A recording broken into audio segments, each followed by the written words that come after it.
طويلة عافيماتك بريني أتكن الشوق دقيقة محاوتيدي دقيقة محاوتيدي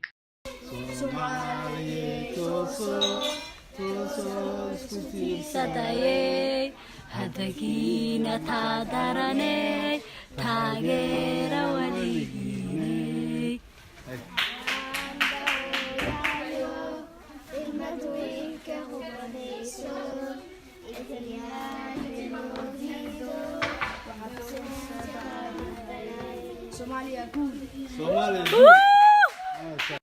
Assalamu alaikum og velkommen til Mediegruppens YouTube-kanal.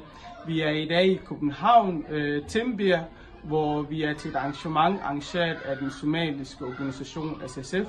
Vi vil meget gerne høre omkring arrangementet og også hvad de laver til dagligt. Og sammen med mig har jeg Nasteho, som vil meget gerne fortælle omkring jeres arbejde og hvorfor det her arrangement blev til noget. Ja. Vi i SSF, som står for Somalisk Sundhedsforbund, er en organisation, der arbejder rigtig meget med at styrke sundheden for Somalia her i Danmark. Vores næste formål er også at styrke sammenholdet og samarbejdet mellem professionelle med somalisk baggrund, der er her i landet. Og vores sidste formål er at styrke sundheden for somalier, der bor i hjemlandet. Og det er den del, den her arrangement handler om. Så det er en indsamlingsevent, hvor vi indsamler til et projekt, vi starter her i 2019. Ja, i Somalia. I Somalia. Ja. Hvor vi arbejder for at genoptræne de sundhedsprofessionelle, der er i Somalia. Vi kunne se, at I havde nogle oplæg omkring Somalias historie og også den somaliske traditionelle dans, og hvorfor alt det der, eller hvorfor mente I, det var relevant med somalisk historie og også somaliske dans og så videre? Som sagt, så det her det er en indsamlingsevent for det projekt, som vi starter her næste år. Men vi valgte i dag, at det skulle handle om somalisk kultur, fordi det vi mærkerne er, at vi unge, der er opvokset her i Danmark, vi har ikke rigtig så meget tilknytningsforhold til vores hjemland. Og når man begynder at snakke om, at vi skal gøre forskel, og vi skal hjælpe vores folk, så kan man hurtigt møde den der skeptiske holdning fra os unge, der er her i Danmark, hvor man bare tænker, de der mennesker, hvorfor kan de ikke bare holde op med at slås? Det er noget værd projekt, alt det der. Kan de ikke bare tage sig sammen?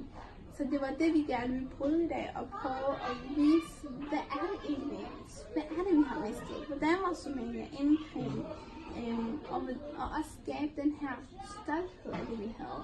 Og genvinde den der gejst for at få det tilbage. Så det er det, vi har haft meget fokus på i dag. Både Somalias historie, og hvordan vores kultur er, og også vise forskellige sider af somalisk kultur, f.eks. vores danse og vores mad osv. Hvordan tror du så deltagerne har taget imod arrangementet i dag?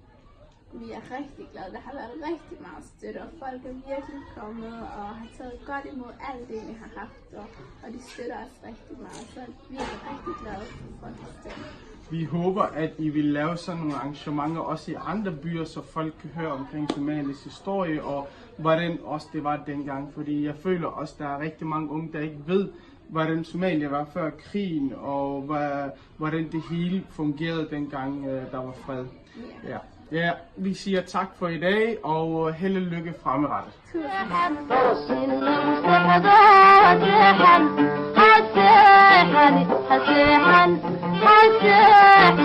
حسيحا